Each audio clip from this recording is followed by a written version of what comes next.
Vamos hace un ratito, la noticia del día de ayer fue el salto del dólar, una presión que se venía sintiendo ya en los días previos, pero que ayer alcanzó un punto máximo al subir más de 55 pesos, llegó a los 1.380, hasta no hace muy poco estaba oscilando en los 1.250 pesos, se acercó en pocas semanas al techo de la banda, algo que se presumía el gobierno quería evitar, porque hasta la semana pasada desde el equipo económico enviaron todas las señales y generaron al mercado una intervención que hacía presumir que lo iban a frenar en 1.300 pesos. Sin embargo, ayer ya se empezó a hablar de un cambio de estrategia, de evitar las tasas tan altas que se habían inducido para precisamente tratar de descomprimir la presión sobre el dólar. Como esa estrategia en definitiva no terminaba de descomprimir y el resultado era que el dólar seguía subiendo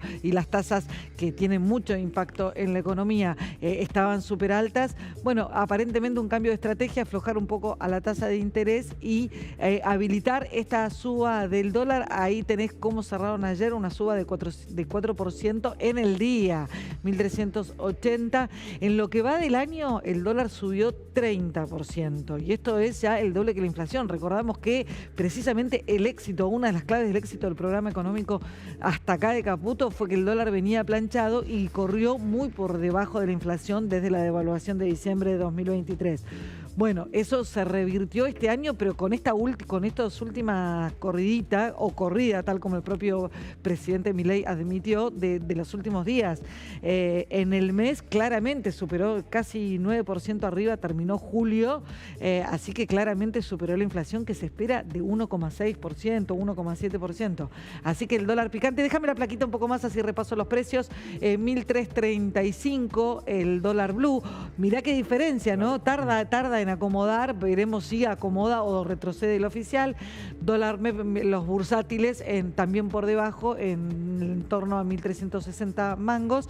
El oficial, el más caro de todos, bueno, ahí hay un foco, veremos qué ocurre hoy, porque entra en vigencia la baja de retenciones y puede haber más ingreso de dólares y con eso más oferta y algo de descompresión.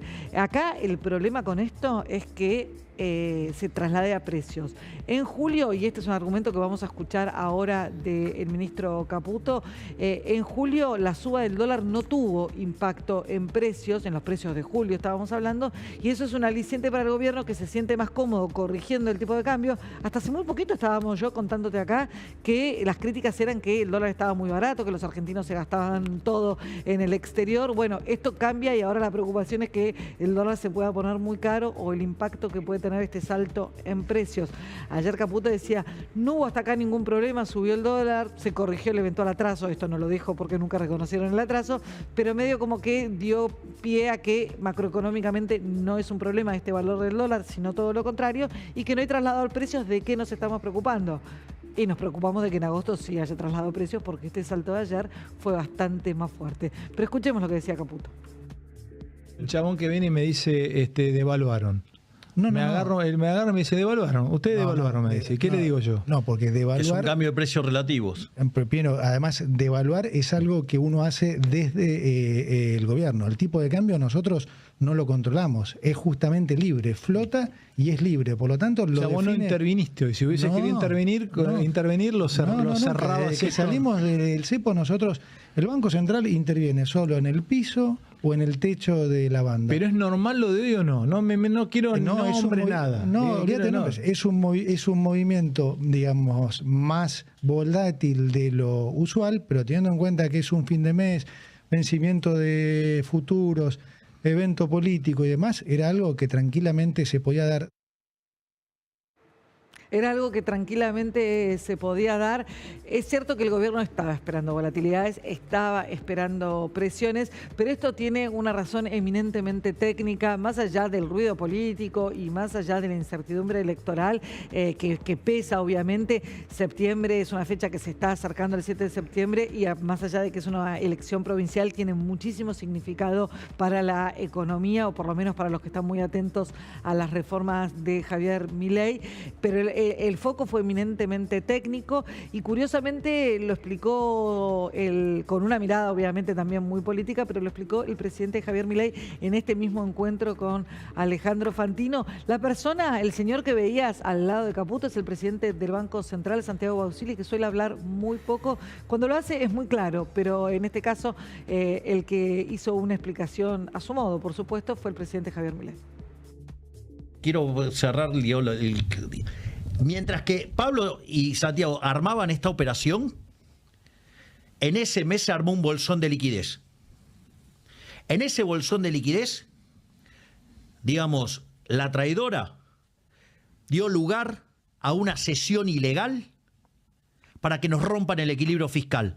Eso generó ruido y habilitó una corrida. O sea, una caída en la demanda de dinero, un ataque especulativo. Pero ustedes sabían que se podía dar. A ver, Ale, nosotros sabíamos que siendo año electoral, tal como estaba viniendo la economía, con la inflación a la baja y creciendo fuerte, y con los salarios reales volando y cayendo fuertemente la pobreza, porque los salarios reales crecen desde abril del año pasado. La pobreza, digamos, bajó en 11 millones de personas. O sea, la tasa de inflación la tenés oscilando entre el 1 y el 2. La economía se está expandiendo entre el 5 y el 7, digamos, según el trimestre que mires. Entonces, era obvio que iban a venir a hacer algo, iban a hacer daño. Es decir, nosotros ya sabíamos que iban a venir a hacer daño y nosotros nos preparamos para que hicieran daño. Es decir, esto a nosotros no nos sorprende. Esto a nosotros no nos sorprende. Venían advirtiendo incluso públicamente la cuestión de las volatilidades, pero acá hay dos dimensiones, ¿no? Mientras el equipo económico se enfoca en explicar cuestiones más técnicas desde la Casa Rosada, la bajada de línea, desde la ala política, la bajada de línea es todo esto pasa por lo que ellos mismos denominan el riesgo Cuca, es decir, el riesgo, lo digo textualmente, ¿no? El riesgo de que el kirchnerismo vuelva a tener mucha injerencia en la definición de las políticas públicas. ¿Qué es lo que estaba explicando Milei? Milei explicó que había una cuestión eminentemente técnica que tenía que ver con una operación entre la Secretaría de Finanzas y el Banco Central que dejó muchos pesos en la calle y que por un tiempo esa situación iba a generarse. El bolsón de liquidez es muchos pesos en la calle que se iban a liberar transitoriamente. Y dice que justo en el periodo que se estaba produciendo esa transición, Victoria Villarruel dio paso, y ahí es donde se mete mucho en la política y aprovechó para pegarle a todos, incluida la vicepresidenta. Dijo que Victoria Villarruel habilitó la sesión en la que se autorizó mayor gasto, el gasto en jubilaciones, el aumento de jubilaciones y también el avance la emergencia en discapacidad y el avance con los fondos para los gobernadores. Ese combo, dice Milei, fue el caldo de cultivo para todas las presiones políticas que hay sobre el dólar. Culpan bancos, Enof. Hay, como siempre, desde el área la política, teorías conspirativas.